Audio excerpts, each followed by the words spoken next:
How's it going, everyone? Welcome back to another episode of Buddy's House of Horror podcast, and welcome to my initial thoughts, reactions, my initial impressions of Resident Evil Village, the Winter's expansion.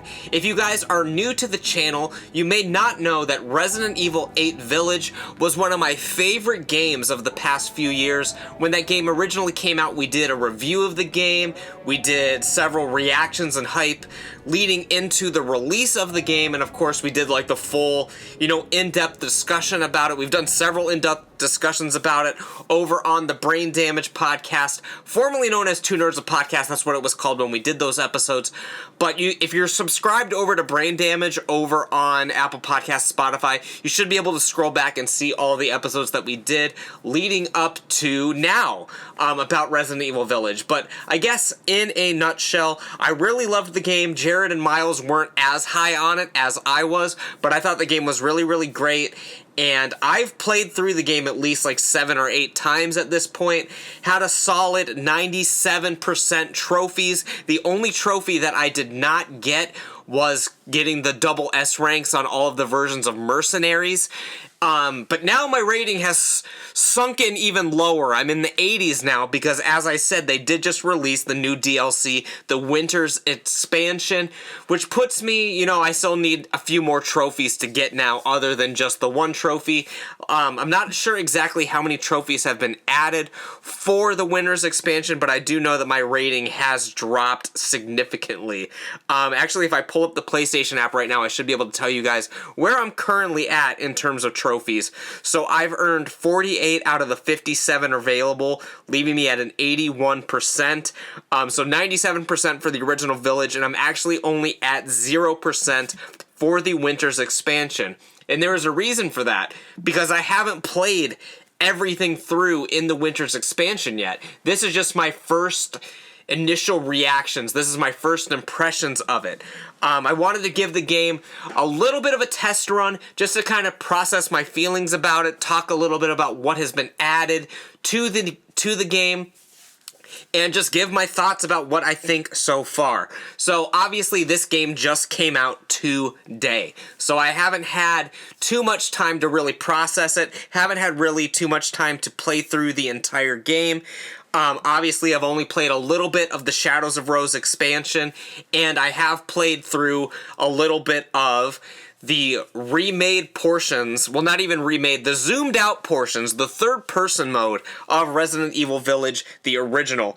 And looking at the trophies here for this new one, there is only one trophy that has a description that's hidden, which is, all the other ones is like complete Shadow of Rose on certain levels of difficulty, do a Craftsmaster, and complete the Village of Blood and Rivers of Blood in the new versions of the Mercenaries. But there is a hidden trophy, so I'm curious if the hidden trophy is beating the original game in third-person mode, or if there is actually a Village of Shadows version of Shadows of Rose that you can play through, and then that's the hidden trophy.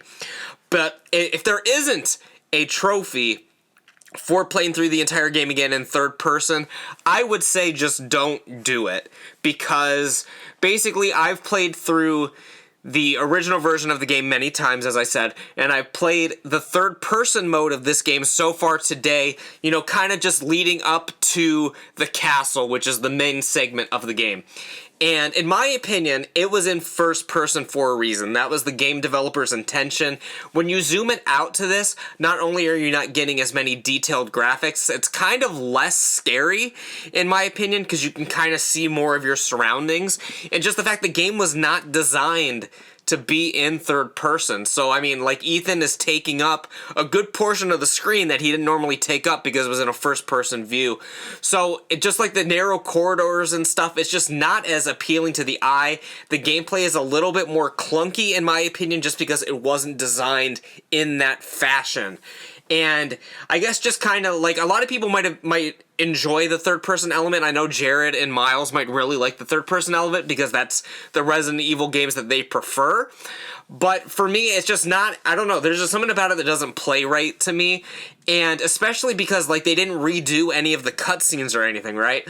So every time there's a cutscene, it goes back to first person. Like, you'll literally be walking around and all of a sudden it'll zoom, the camera will, like, zoom into your face from the back. You'll do the first person cutscene and then it'll zoom back out to give you that third person. So it just seems, because, like, online, leading up to this, there's already been like 1 million third-person mods of the game. So it's not like they're really adding anything new. I think they probably just released it to capitalize on those mods that have been out, so maybe they can get money for the third-person thing instead of like these modders and stuff who are like selling or like doing mods of the game. They actually have their own official licensed third-person version of the game. But for me, it just doesn't play as well. I don't really like it as much as the first-person perspective. Again, that's how the game was designed to be played. That's still how all the cutscenes are, so you're still getting that first-person perspective a little bit. But as far as the gameplay, it just doesn't play as well, in my opinion, in this third person. It doesn't look as appealing in the third person because, again, it was designed to have you fully immersed there and then seeing yourself as Ethan. You still don't see his face, which is hilarious. But just the way that it is, I'm just not a fan of the third person mode. I'm still going to go through it all the way just to see if I can get that hidden trophy. But we will see. But I would say definitely if you're planning on playing this, play it the way it was originally meant to be played first, and then decide if you want to go back and do the third-person mode. But for me, the main, like, course of this, the piece de resistance, and the whole reason to get the expansion, in my opinion, is for the Shadows of Rose expansion, which I haven't gone all the way through it yet, of course. I've only gotten through kind of the first beginning portions of it, just to give you guys my initial reaction, and I've actually not played any of the Mercenaries yet. But I did click into the Mercenaries additional orders just to see if all the characters were available from the get-go, which they are not. So I guess we'll talk about Mercenaries a little bit before we jump into Shadow of Rose, and then we'll wrap this up at the end of that. But for Mercenaries, you start as Ethan, obviously, and then you have now the unlocked character of Chris Redfield, who you can play as. But there's also Heisenberg and Lady Dimitrescu, who you can unlock down the line. But I'm not the biggest fan of Mercenaries just because I'm not particularly good at it. So Mercenaries is something my wife is gonna love, so she's gonna love going through Mercenaries and playing as all these additional characters. Once she unlocks those characters for me, maybe I'll go and see what it's like with these other characters. But at least from the trailers, I mean, it looks pretty cool to play as Lady D and to play as Heisenberg and Chris and stuff like that. So I am looking forward to doing it, but I'm just not very good at the Mercenaries, so it's not particularly like a gameplay format that I strive in and strive to go play, but I'll play it for fun a little bit, and that's why, like, I don't have that last trophy in the original game, because there's no way in hell I'm gonna get double S on Mercenaries, because I can be true to myself and just know that I'm not skilled enough as a gamer to do that without, of course, memorizing everything, which I guess is what you have to do to get the double S, but I don't have the time or the patience for that. So maybe I will play more of the Mercenaries additional orders. Maybe if I ever stream something, I can stream it and you guys can help me out. But as of right now, Mercenaries, it's kind of on the back burner for me because I want to get through all of the Shadow of Rose expansion, which is basically a whole new add-on onto Village, and basically it follows Rose after the conclusion of the original Village game, and obviously it's a few years later. It picks up like right in the like epilogue portion, because we see Rose as a teenager at the end of Resident Evil Village, so this picks up in that time frame, and basically, you know, she's getting picked on at school because she is special. She has these special powers, and she is given the opportunity to take those powers away. And so she goes into this lab where they actually have a sample of the Megamycete, which was a big plot element of the original game, and she is able to sort of fuse into that to get the memories of people who passed away, like of Mother Miranda, maybe of her father. We don't know yet. I don't know yet because I've only played like this first portion of the game. But, and again, I want to do this spoiler-free because obviously I don't know very many spoilers of it. So I'll just lead you through like this beginning portion of the game. So she wants to get rid of her powers, or at least like weaken them, because she wants to be a normal person. So she is fusing with this metamycete in order to gain the memories of how to get rid of what she's going to be doing. Because there's additional research that Mother Miranda did in order to counteract this megamycete, but it's just getting to that research is going to be a struggle for her. So she fuses with it, then all of a sudden she's like floating in the water and she's underwater, and then she comes back and she's back in the real world, but the real world is a little different. So she finally finds herself in the Castle Demutresque basement. And there's metamycete on the wall. She's wandering around the corridors. She sees like an abandoned shoe. She sees all this cool stuff. And then she gets to a door with someone behind it who's saying, "Please let me out," pleading to be let out of this door. But of course, in true Resident Evil fashion, and of course because she is a prisoner, the door is locked. So you must go and find a key. So you're going through deeper parts of the castle. Of course, there's some jump scares throughout. You get the key, and then all of a sudden the megamycete starts taking over the castle. It's coming out of the walls. It's coming out of the ceiling, plopping open on the floor. It's going all crazy.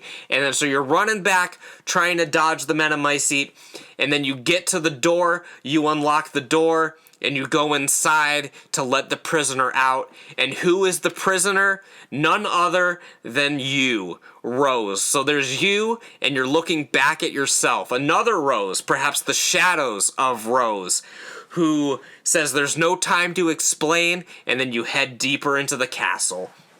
And that's pretty much where I'm going to leave off. So far, the gameplay is good. It's the same controls as Resident Evil Village, but it doesn't feel as clunky because this was designed to be in third person. Graphically and the things you're looking at, it looks better because it was designed to be this way. It wasn't in first person and then zoomed out. I'm curious why they didn't add Rose into the Mercenaries as a playable character. Maybe she is once you beat everything and it's just a secret. I'm not sure because obviously I haven't beaten everything yet. But so far, Shadow of Rose, really fun. I'm really looking forward to seeing where the story goes. It seems a little bit more supernatural than the original game. I mean, the original game, everything is explained through science. This one seems a little bit more trippy, a little bit more supernatural. Not giving anything away because we see it in the trailer, but it seems that one of the main villains, if not the main villain, is the Duke in this, who was originally one of the four lords during the development process of Village, but then was, kind of changed to be like the merchant type character. So now he's in a starring role as the villain, so I'm curious to see what they do with that. I don't consider this, at this point in time, the Duke that's from the game. It's like this alternate universe Shadow Duke. I like to think of the Duke from the game as a truly neutral party, but this Duke is definitely evil. So I'm not sure if it's the same Duke. I'm hoping that it's just some weird alternate universe dream dimension Duke. But we're going to see. I'm very looking forward to seeing where the story goes. Looking at sort of the YouTube gameplay things, it looks like it's about 3.5 hours to get through the whole thing. So obviously I have quite a long way to go today, because I do plan on at least getting through a sizable portion of it today. But I want to know what you guys think. Have you guys beaten Shadows of Rose yet? Have you guys played Resident Evil Village yet? I'm very curious about your thoughts. If you guys would like to reach out to me, let me know what you guys think about Resident Evil and its expansion. Let me know down in the comment section below if you're over on YouTube. If you're over on Twitter, Spotify, Apple Podcasts, make sure you tweet to me. Make sure you're sharing the show wherever you're available to share the show. Tell your friends, family members, anyone who would be interested in this. Any horror gamers, if you guys are interested in my thoughts about some horror games, you gotta definitely point them in my direction. And if you guys aren't subscribed over to my YouTube channel and turning on notifications so you know when I put out new videos, I don't know what's going on with you guys. If you're watching this far and you're not subscribed, there's something going on. Take 2 seconds, click that subscribe button, click that thumbs up, share the episode with a couple friends. It really means a lot to me. Help me spread the good word about the House of Horror. Of course, over on Spotify, Apple Podcasts, Google Podcasts, if it lets you leave a rating and a review, you gotta make sure you go ahead and do that. It really means the world to me. And with that, I don't have anything else really to say about Resident Evil at this time, but again, I am curious about your thoughts, so let me know. And with that, I'm gonna see you guys back here tomorrow for another episode of the House of Horror. We're almost done with the month, you guys. It's been a wild ride so far, but regardless, I'll see you soon for another episode of the show, so take care and stay spooky.